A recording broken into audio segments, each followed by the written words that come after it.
warahmatullahi wabarakatuh. Waalaikumsalam warahmatullahi Alhamdulillahilladzi ahyana ba'da ma amatana wa ilaihi nusyur. Asyhadu an la ilaha illallah wa asyhadu anna Muhammadan abduhu wa rasuluh la nabiyya ba'da. Amma ba'd. Bapak Ibu sidang jemaah subuh Masjid Muttaqin rahimakumullah. Alhamdulillah kita bersyukur pada Allah Subhanahu wa taala di subuh yang berbahagia ini kembali kita bisa hadir menunaikan kewajiban kita sholat subuh berjamaah, dan kita lanjutkan dengan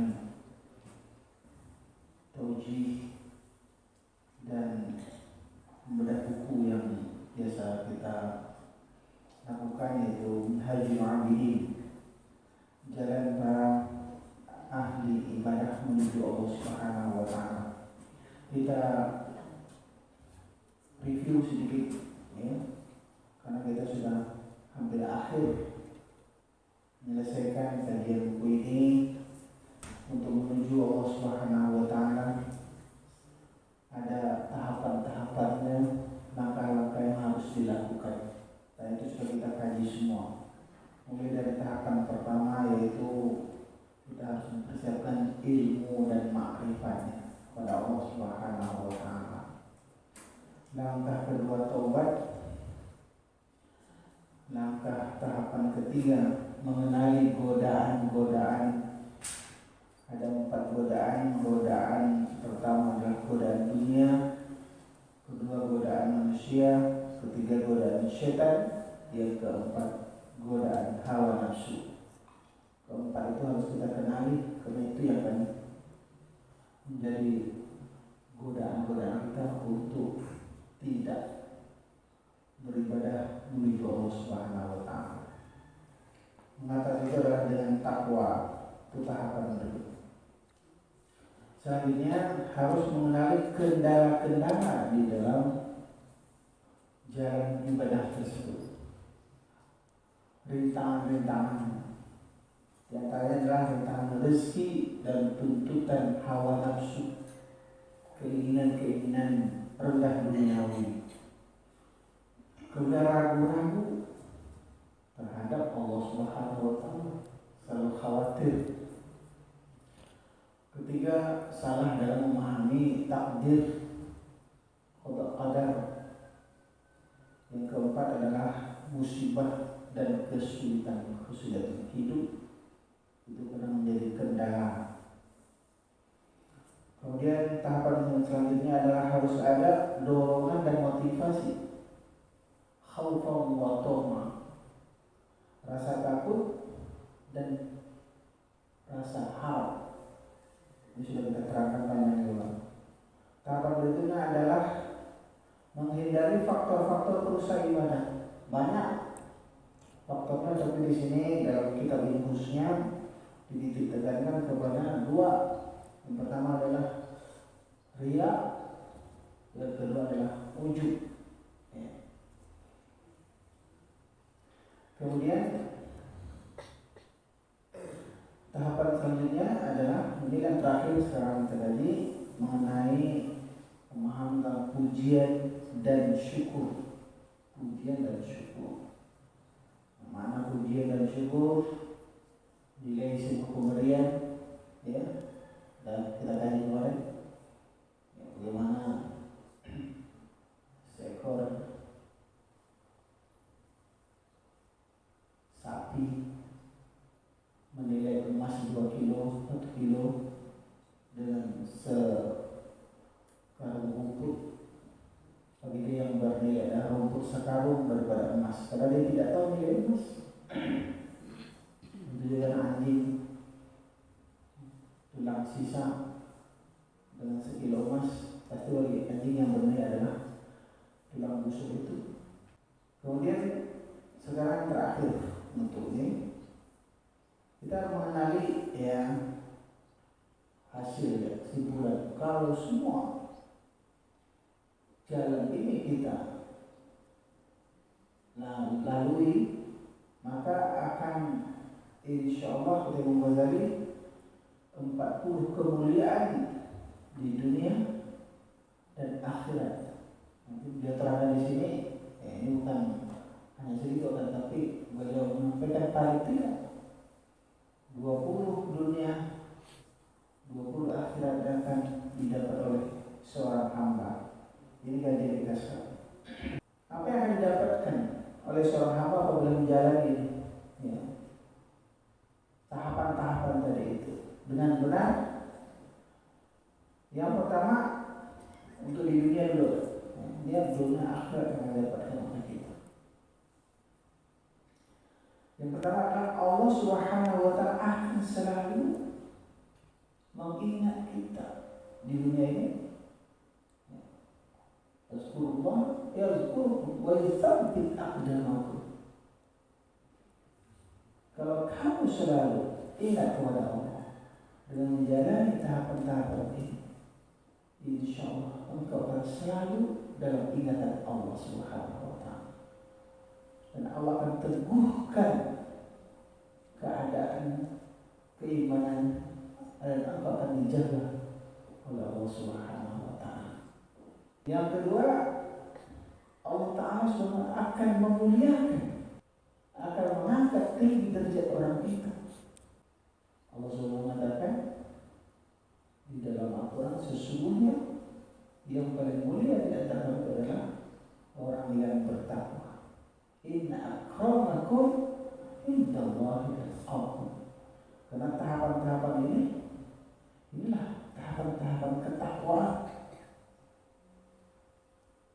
Bagaimanapun keadaan kehidupan kita akan mulia. Jadi nggak menyinggung di sini akan mendapatkan kekayaan seperti ini. Katakan janji-janji Allah Subhanahu wa Ta'ala. Mau punya harta, mau punya pangkat, orang biasa, dan sebagainya. Tapi kemuliaan itu akan diberikan oleh Allah Subhanahu wa Ta'ala. Mau dihina-hinakan sehina-hinanya oleh orang yang akan tetap mulia. Mau dipuruk-purukkan dengan lumpur, emas itu tetap emas. Ketika ditemukan misalkan lumpur dan emas, dia akan tetap berkilau. Zatnya itu yang ada mulia. Berbeda dengan orang yang dimulia-muliakan, tapi pada hakikatnya tidak melaksanakan ini, dia tetap hina. Dia tetap rendah di mata Allah Subhanahu wa Ta'ala, dan di mata orang-orang karena belum terbuka saja aib-aibnya. Dia adalah orang yang hina. Mau berapa triliun hartanya, mau setinggi apa jabatannya, dia adalah orang yang hina. Karena dia tidak berada di dalam posisi yang dimuliakan oleh Allah Subhanahu wa Ta'ala. Yang ketiga, Allah Subhanahu wa Ta'ala akan mencintainya.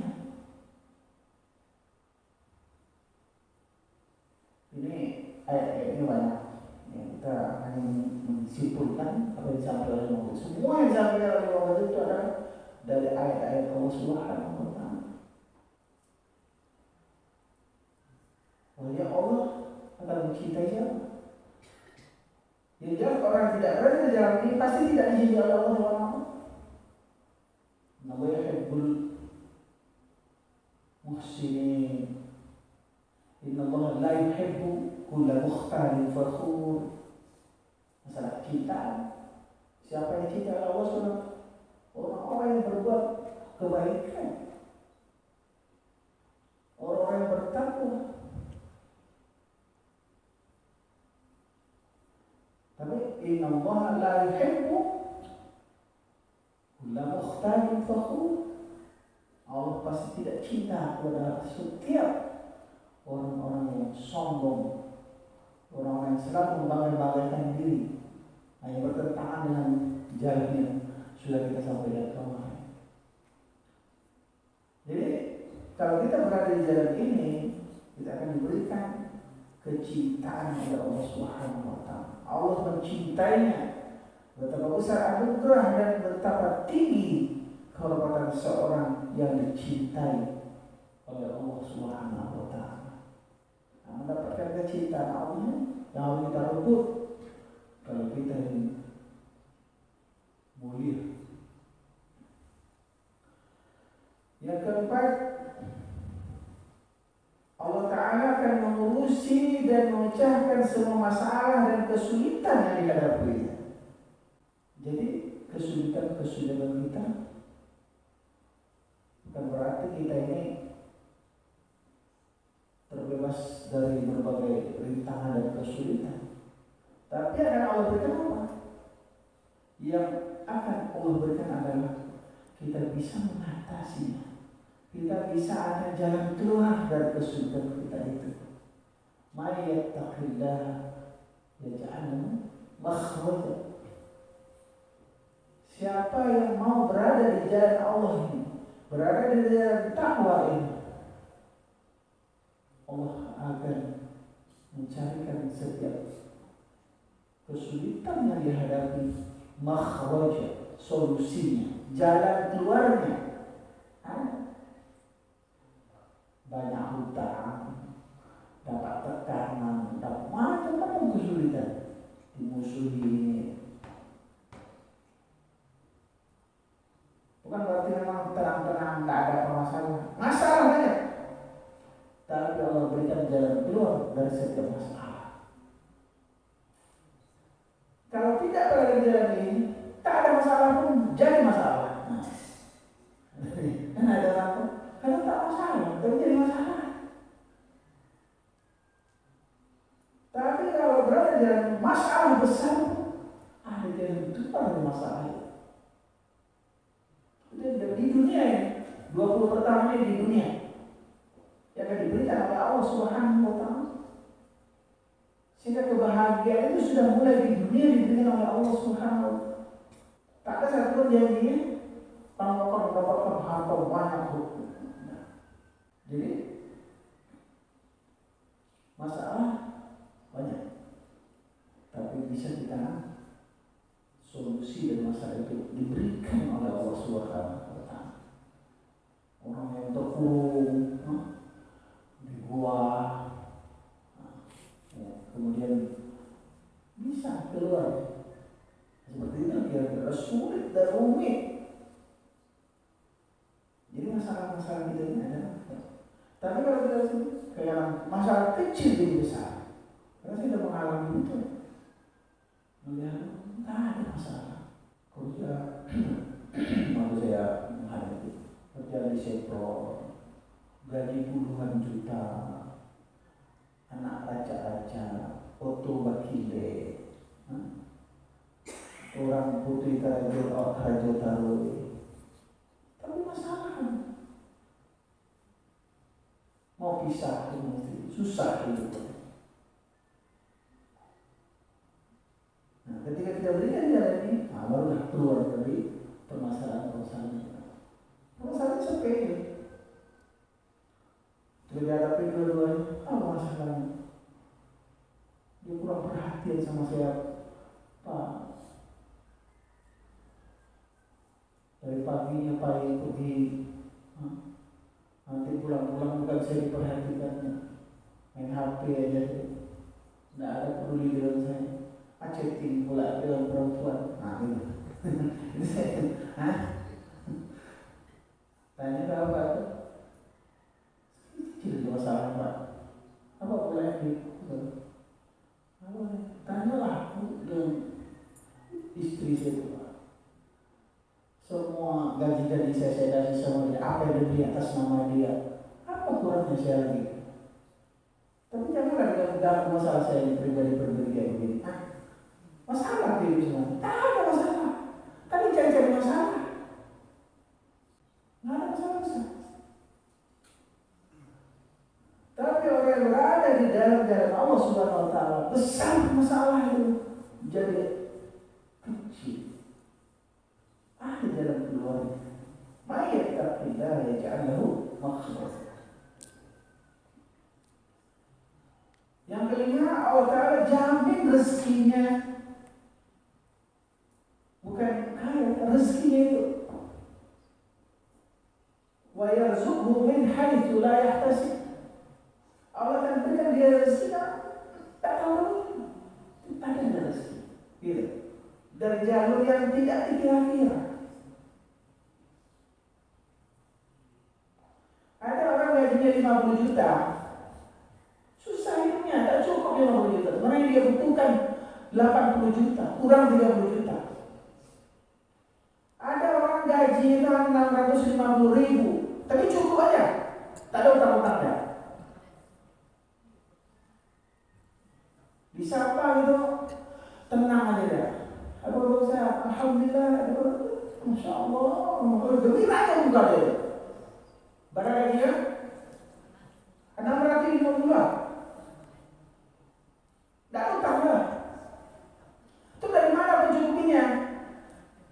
Min haitsu la yahtasib. Gaji 22 juta.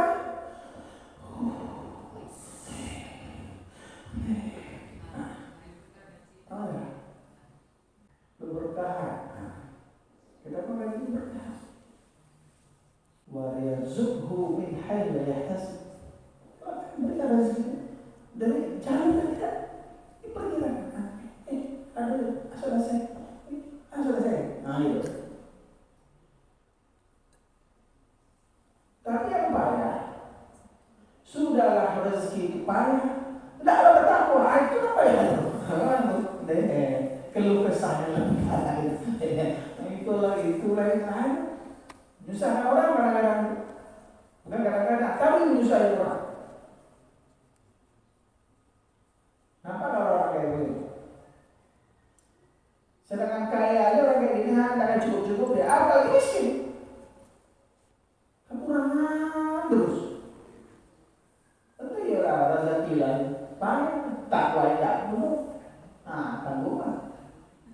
Yang keenam, Allah akan menjadi penolong dan pelindungnya dari semua musuh yang mengancam. Ini kesimpulan-kesimpulan. Semua dari Allah SWT. Allah yang akan melindungi kita. Allah waliyul ladzi na'am. Allah yang akan menjadi wali kita. Allah yang akan melindungi permasalahan kita. Orang kan backingnya bintang segala gitu kan. Orang mau pangkat, orang mau kelit. Ini bukan orang gitu. Allah backingnya, Allah pelindungnya. Walladzina kafaru awliya'uhum at-taghut. Sementara orang-orang yang mencari jalan ini, jalan Allah ini, pelindung mereka bertaghut. Tuhan selain Allah, mau bilang Indonesia.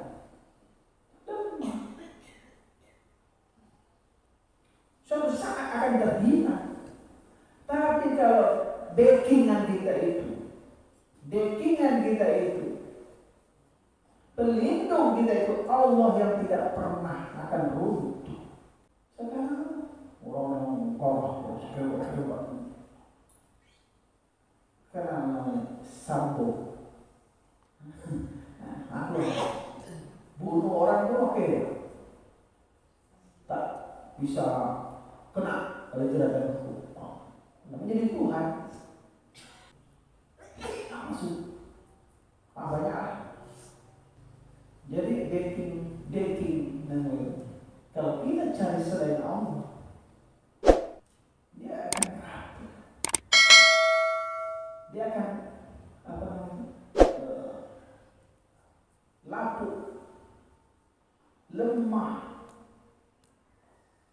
Tapi kalau kita bertakwa kepada Allah Subhanahu wa Ta'ala, pegangan kita itu urwatul wusqa, la yusawma laha. Pegangan kita adalah urwatul wusqa, tali yang sangat kokoh yang tidak akan pernah tercabut sama sekali. Contoh, pohon yang akarnya tajam ke dalam bumi, menjulang gelap, datang air bah banjir, kita bergantung itu. Nah, contoh misalnya itu namanya Allah terus kita akan selamat. Mau dibilang air bah banjir itu orang daripada hanyut, daripada celaka, kita alhamdulillah selamat. Tapi datang air banjir, air bah, kita pegang kuat-kuat, tapi yang pegang itu pelepah pisang, pohon pisang. Pohon pisang itu kan kecil, tapi kalau kita bertakwa pada Allah SWT, pegang kita adalah Urwatul Wusta yang tidak bisa kita akan lalu pisau mana tidak akan runtuh dan tidak akan hancur. Yang ketujuh, Allah Ta'ala menjaga hati orang itu agar selalu tenang dan tentram. Hatinya tenang. Lawannya gelisah, susah, keluh kesah, banyak mengeluh. Jadi orang lihat wajahnya pun orang itu susah buat. Jadi sudahlah dia susah, menyusahkan orang. Belum lagi bicara, nengok mukanya dia sudah susah orang. Tapi kalau dia ada di jalan ini, dia tenang. Apapun dihadapi, tenang, tentram. Ini yang mahal, tidak bisa miliar-miliarkan itu. Banyak orang mencari ketenangan itu, dibelinya dengan uang miliaran, tak dapat. Dia salah beli, salah jalur. Alladzina amanu fatatma'innu qulubuhum bi dzikrillah. Ala bi dzikrillah tatma'innul qulub.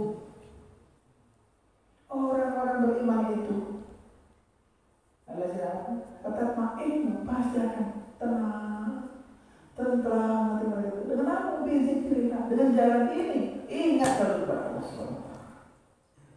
Dalam kondisi apapun. Jadi ayat-ayat ini saling kayak berkait. Mau dapat tenang tentang zikir, jalan ini. Taubat kamu, belajar tentang ilmu agama,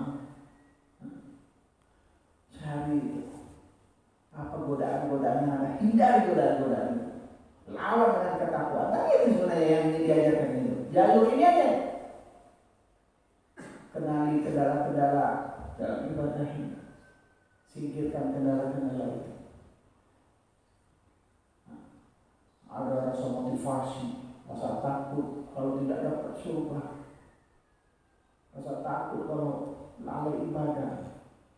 Kalau motivasi tidak akan mendapatkan surga, kehidupan abadi yang tak nanti. Ada ini. Kepada pujian dan syukur selalu kepada Allah. Lalu itu, insya Allah hati akan tenang,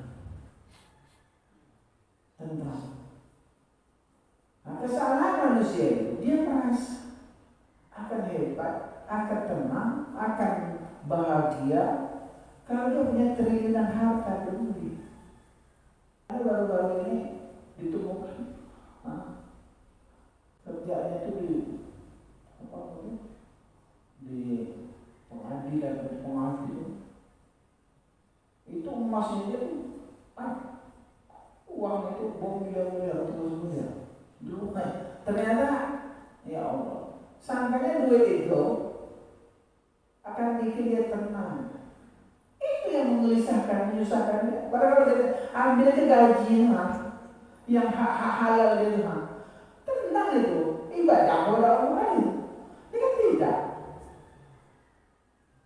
Jangan dikira orang-orang seperti begitu nanti akan tenang. Susah ya.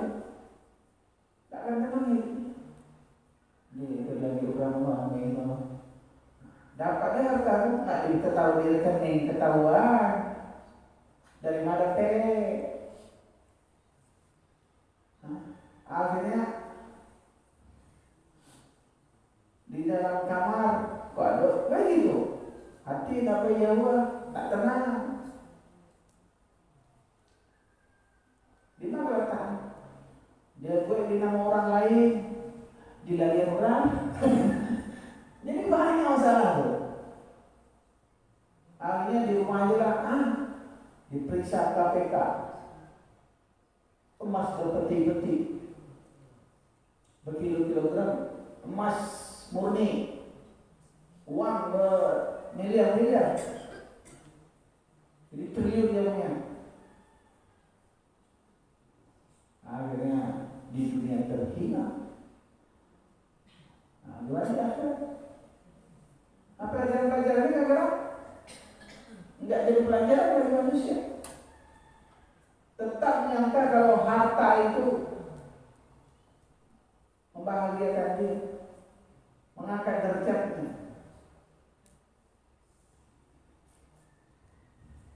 Kalau kita tidak dibasuh oleh kajian-kajian Imam Ghazali, terperosok itu kita jauh. Tantangan itu luar biasa. Kemudian itu seolah-olah dengan harta benda, dengan pangkat. Tidak. Inna akramakum indallahi atqakum. Ayat itu tak diperlukan. Ketahuilah orang yang paling tinggi derajat, orang yang paling mulia takwa. Gimana gitu? Ini mulia, jalan satu-satunya adalah kerja takwa. Dunia akhirat. Jadi yang gambaran diberikan di dunia oleh Allah itu inilah yang sampai yang bersama 20 hari. Tapi kalau mau cari di luar ini aja, memang tak ini dah. Carilah jalan lain. Jadi hati tenang, tenteram.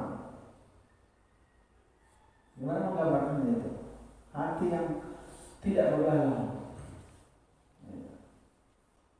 Ia tidak merasa khawatir dengan suatu keadaan pun dan tidak takut dengan perubahan serta pergantian situasi.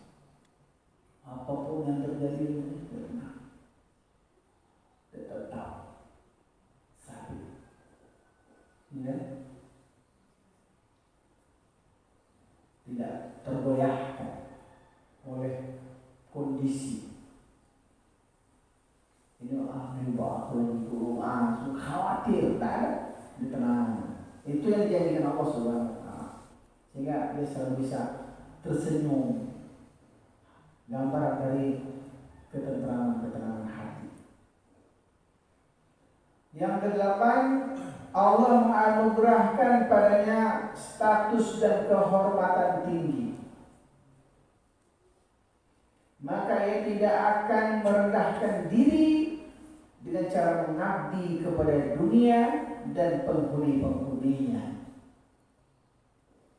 Tidak akan mengabdi kepada Baro'inah, kepada Fir'aun, menundukkan, tusuk hidung, jadi makan snack, gitu tuh, diseret kemana-mana, ikut apa kata dia. Allah akan jagakan orang. Tidak, jangan kami ikuti orang-orang yang menentang Allah Subhanahu wa Ta'ala. Selamat ya.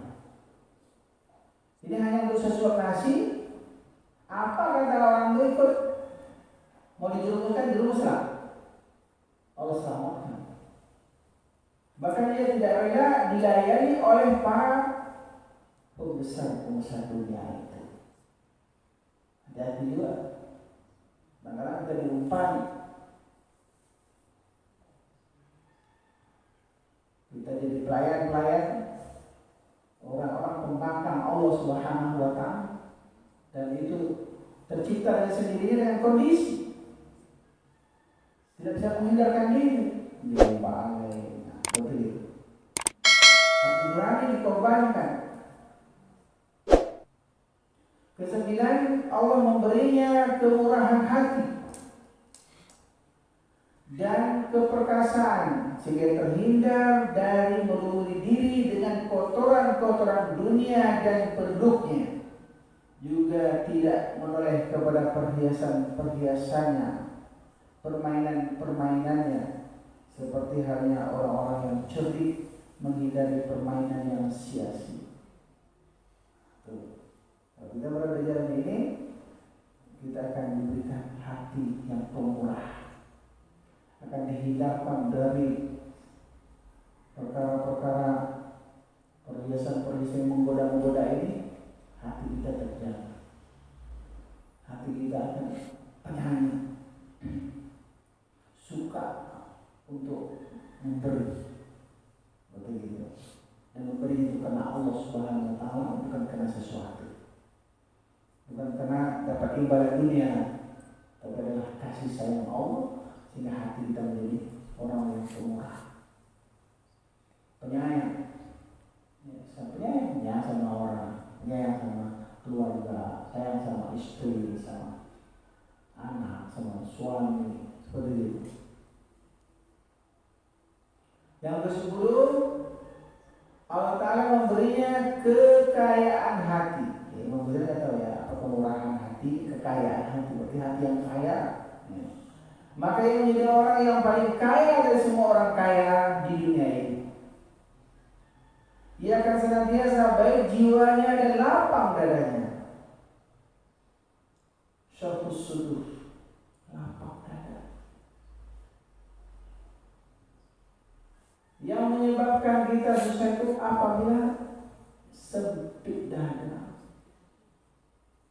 Doyakun fi sudur, kama yas'adu fi sama, seperti orang memanjat langit.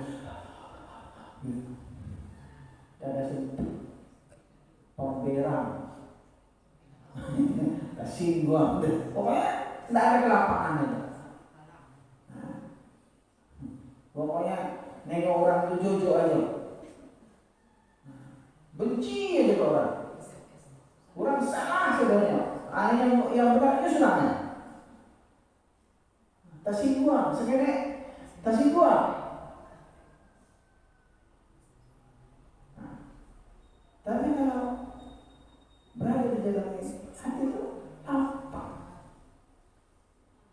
Tidak banyak masalah, tidak ada tersinggung, tidak ada. Iya. Apa istilahnya? Bahasa kali monggo. Apa bahasa itu? Marah juga. Marah juga. Saya marah juga. Hati sempit. Ini tidak ada janji-janji kekayaan, tidak ada. Tapi dijanjikan oleh Allah SWT perkara-perkara membahagiakan di dunia ini. Kan susahnya kita ini mengatakan orang yang sukses, orang yang berbeda dengan Allah. Ini permasalahan kita. Kaya raya dia mengaku sukses gitu. Beda standar kesuksesan ini. Penyakitnya kan di situ. Dan kita ramai-ramai menyatakan itulah yang sukses. Karena kita tidak punya jalur lain tentang kesuksesan. Ulangannya.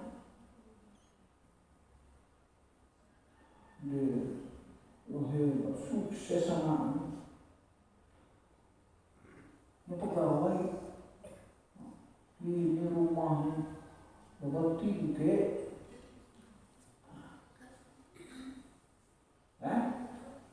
Bagaimana dia bisa bertingkah itu? Dan jalur apa dia dapat duit?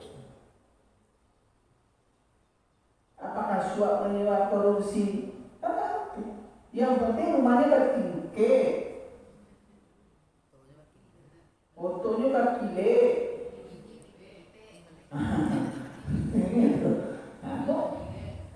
sukses. Betul kan? Kan belum tentu lagi. Bagaimana keadaan semabut kehidupannya, kekhawatiran kehidupannya,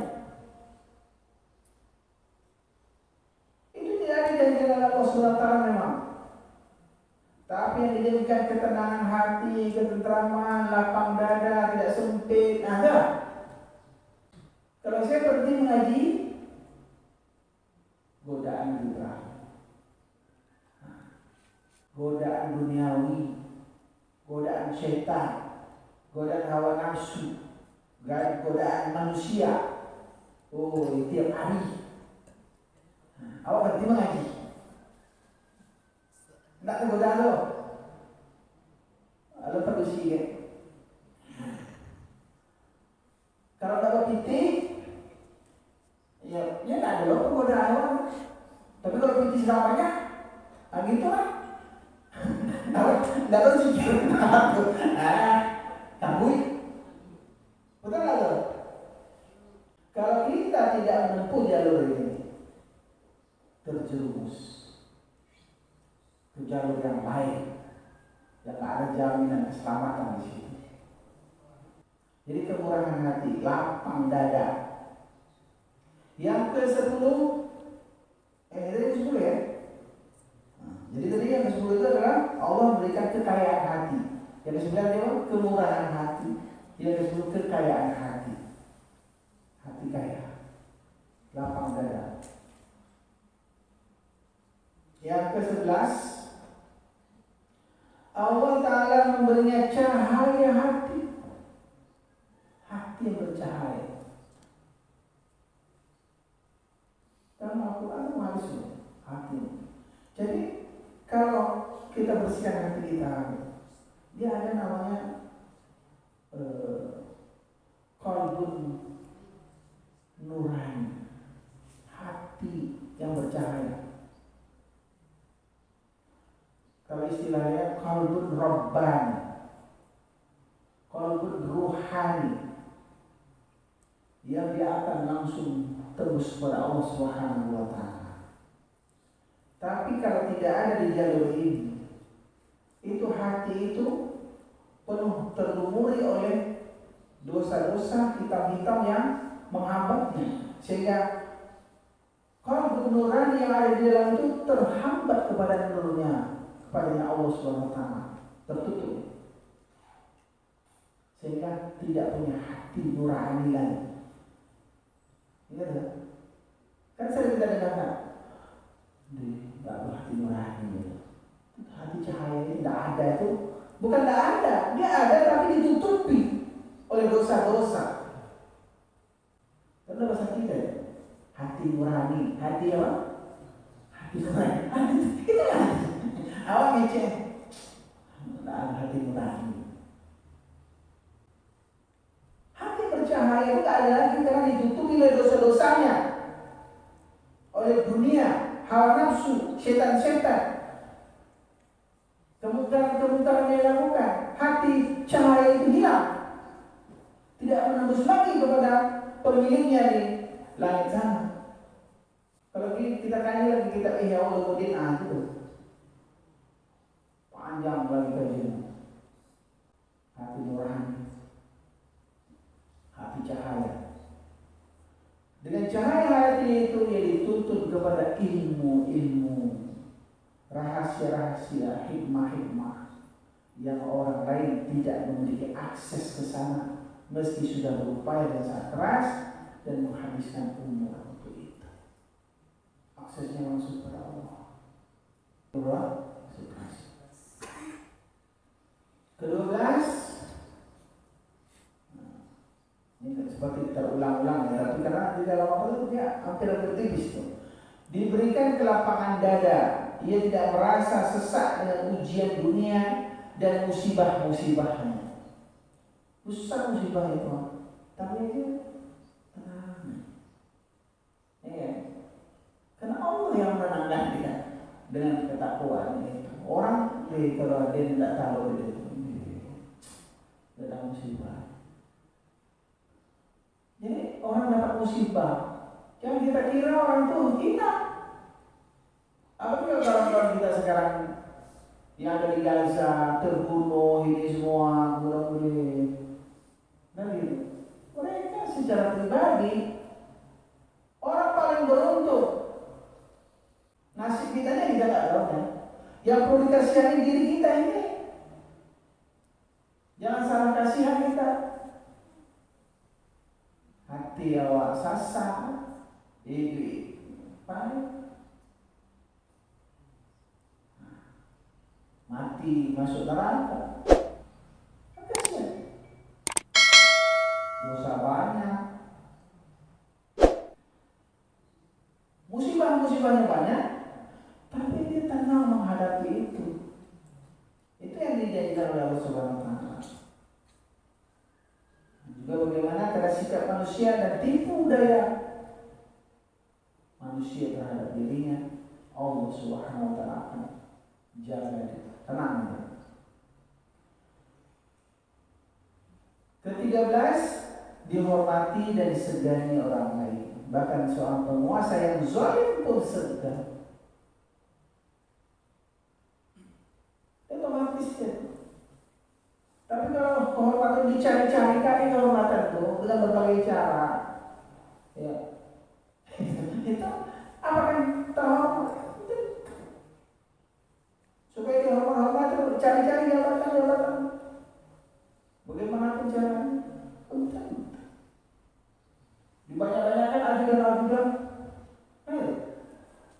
supaya kita jadi terhormat. Enggak terhormat. Karena hormat itu,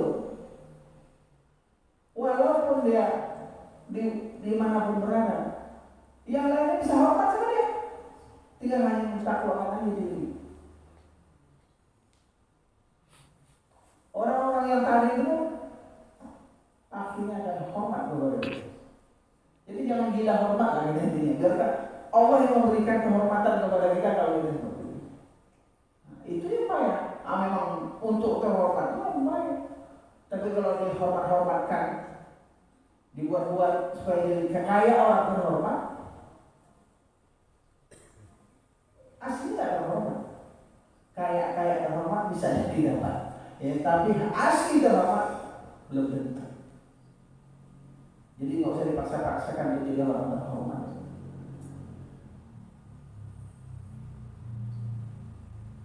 Kemudian yang ke-14, Allah Ta'ala membuat hamba tersebut dicintai oleh manusia. Semua hati mencintainya dan semua jiwa menghormati serta memuliakannya. Khusus orang-orang beriman. Kalau orang yang tidak beriman, tidak suka, memang walau karihal kafirun, walau karihal musyrikun, walau karihal munafiqun, walaupun benci orang kafir, orang munafik, orang musyrik, tapi orang beriman akan mencintainya.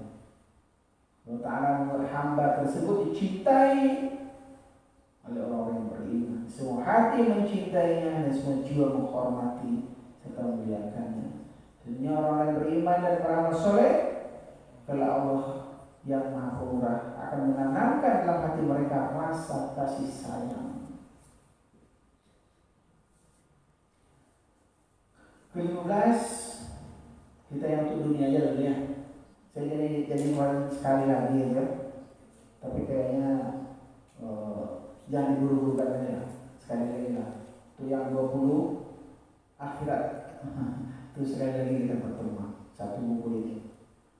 Kita cepatkan sedikit karena waktu sudah mau habis.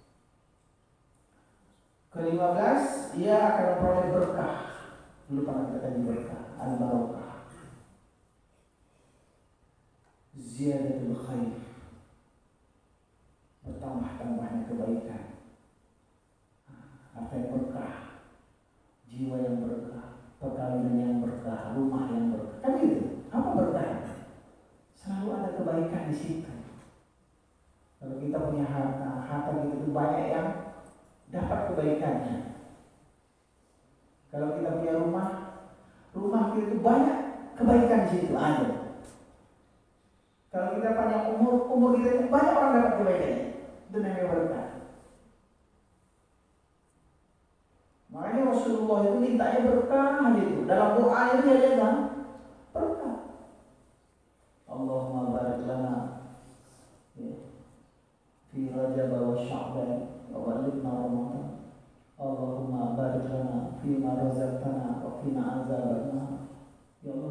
keberkahan. Ya. So perhatikan doa saudara yang minta berkah. Barakallahu laka wa baraka alaik. Assalamualaikum warahmatullahi wabarakatuh. Apa arti berkah? Kadang-kadang kita tidak mengerti apa berkah. Bagaimana mendapatkan berkah? Makanya saya katakan tadi, orang punya gaji 650.000, tapi dia tak ada hutang. Anaknya sekolah juga. Kalau punya puluhan juta, ratusan juta, tapi hutang leak-leak. Susah. Pasti ada penyebabnya. Waktu keberkahan yang dimohon keberkahan. Korun hartanya itu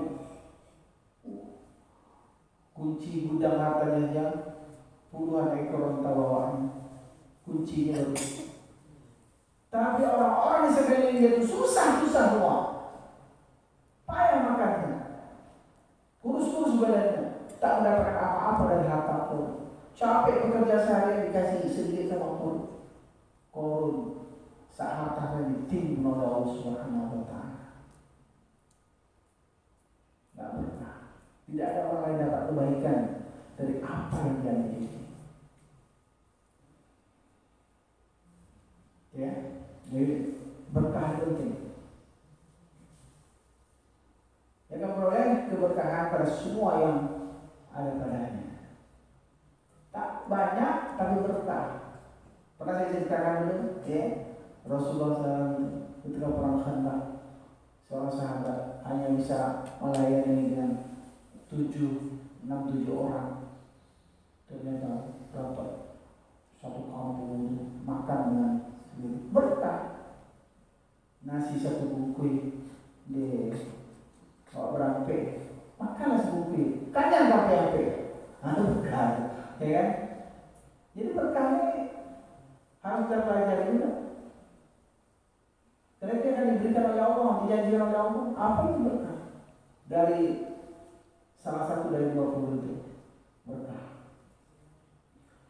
Ke-16, seluruh daratan dan lautan dunia akan tunduk kepadanya. Nah, ini dari ayat-ayat juga yang bisa dikatakan. Tunduk dalam pengertian dia tidak tunduk kepadanya, tapi semua tunduk kepadanya. Ke-17, semua bintang tunduk kepadanya, termasuk binatang-binatang juga, mau buas dan liar. Ini kalau sudah sampai kajian-kajian yang beliau itu itulah bisa.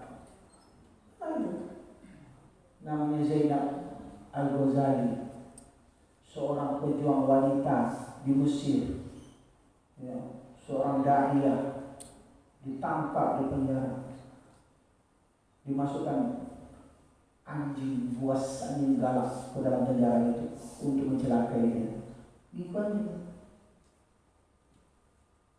Dipisahkan, dimasukkan anjing galak di kamarnya untuk dimakan sama anjing. Jadi cerita-cerita itu bukan cerita-cerita kosong gitu. Nah, tapi sampai derajat itu, anjing pun, binatang-binatang pun tidak memangsanya, tunduk kepadanya. Binatang buas, binatang liar. Ke-18, ia menguasai kunci-kunci bumi, ia menjadi pemilik kekayaan bumi. Dimanapun ia memukulkan tangannya oleh sana terdapat simpanan kekayaan di perut bumi. Jika ia mau, dimanapun ia menghentakkan kaki, maka akan keluar mata air jika ia membutuhkan. Dimanapun ia singgah, maka di sana tersedia hidangan jika ia menginginkan. Itu derajatnya luar biasa. Sampai ke puncak ketakwaan kepada Allah SWT, tak ada yang mustahil. Banyak kisah-kisah cerita-cerita seperti itu. 19, Allah Ta'ala memberinya tempat yang khusus di istananya, di mana ia menjadi mediator antara manusia dengan Allah Subhanahu wa Ta'ala. Bagi orang-orang yang memerlukan suatu kepada Allah, maka dia bisa bertindak sebagai perantara. Dia hubungkan orang-orang Allah SWT. Dia mediatornya. Dia yang menghimpun orang-orang untuk dekat kepada Allah SWT dengan ibadah-ibadah yang dilakukan. Kemudian yang terakhir ke-20 untuk dunia. Besok hitungnya 21 lagi untuk akhirat. 20 ini dikabulkan doanya oleh Allah Subhanahu wa taala. Maka ya tidaklah ia meminta sesuatu kepada Allah melainkan dikabulkan oleh Allah Subhanahu wa taala. Tidaklah ia meminta pertolongan untuk seseorang melainkan diberikan pertolongan itu baginya. Tidak ia bersumpah atas nama Allah melainkan dibebaskan baginya dengan apa-apa yang dia kehendaki. 20 diberikan di dunia oleh Allah Subhanahu wa taala. Insyaallah saya katakan habis ya, terakhir 20 yang akan Allah berikan di akhirat. Allah besok kita lanjutkan 20 untuk di akhirat. Mudah-mudahan yang disampaikan dalam terakhir kita menjadi Nabi Imam Ghazali ini diberikan oleh Allah Subhanahu wa taala yang pada kita untuk bisa kita miliki, dan mudah-mudahan 20 di akhirat itu juga nanti akan kita dapatkan. 40 inilah kalau ingin kita mendapatkannya tidak ada jalan lain kecuali jalan ibadah kepada Allah Subhanahu wa taala untuk menuju kepada Allah Subhanahu wa taala.